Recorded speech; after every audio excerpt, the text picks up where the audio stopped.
Okay, so Ford Falcon 2006 BF, Ford Falcon Ute.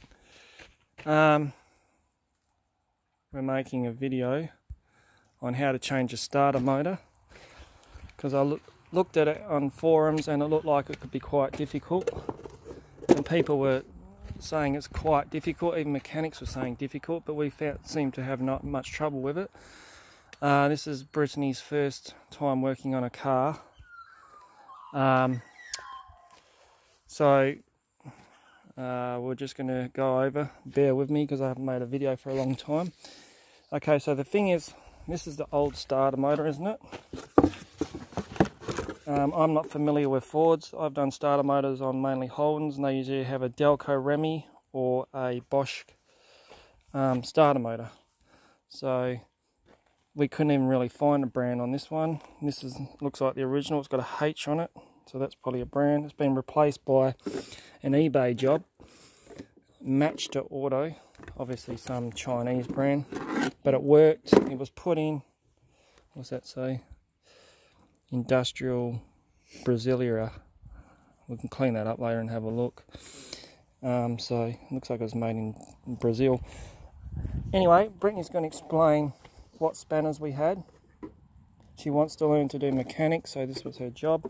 The only spanners we needed, 13 mil. Yeah, well these ones, weren't they?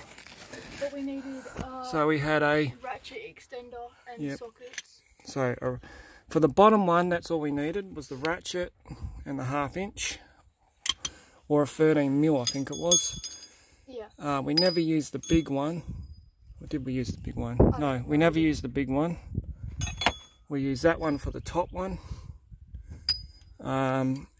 We didn't use that one, so you can take that back. There's the old nut of the starter motor for the to the power, battery. And we just use that, which probably didn't even need, just to take the black, I think it's a negative plug off.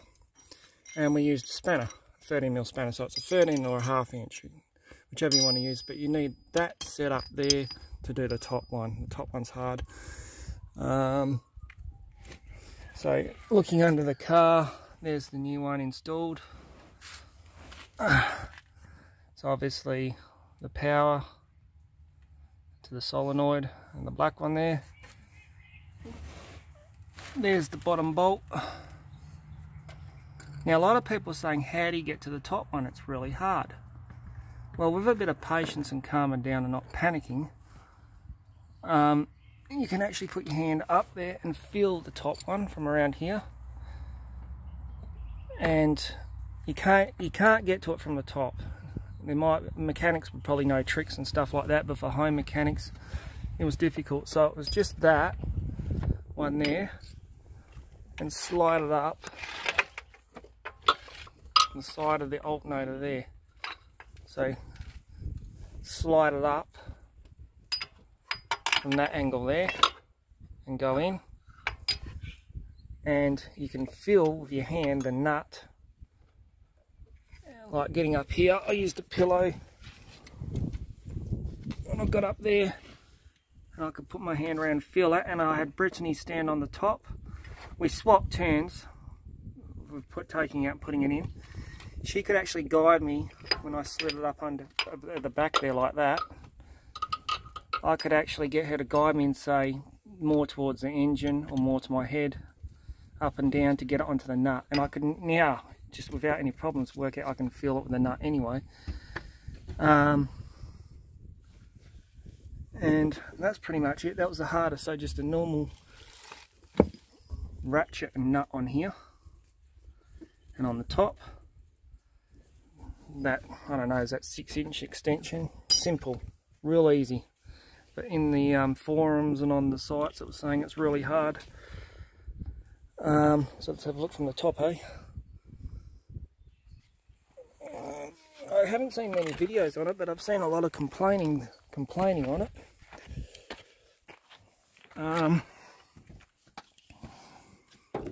So where is it from here? Down there, isn't it?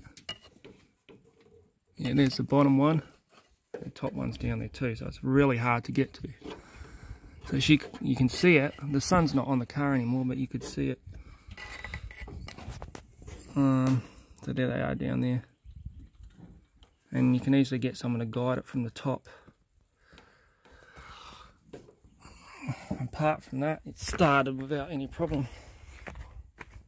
So that's the trick, that extension for the top one. Take the bottom one out first would probably be preferable, but we took the top one out and used did the bottom one last, which was good because it left it hanging there, and you just got to hold it up. It went in easy, so it's actually simple when you know what ones. I've seen all different tricks that they've shown, but they were the ones trying to use 3/8 and 1/2 inches combined and all that, when that's all you need is that setup for the top.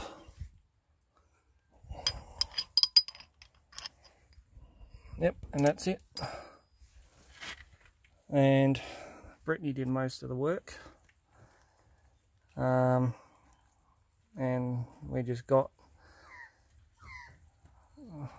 confirmation on how tight they are by checking them afterwards. And it all started, so I don't know. Let's try starting the car. Is this right to start? Where is he? And when it completely died, it was completely dead, the old one.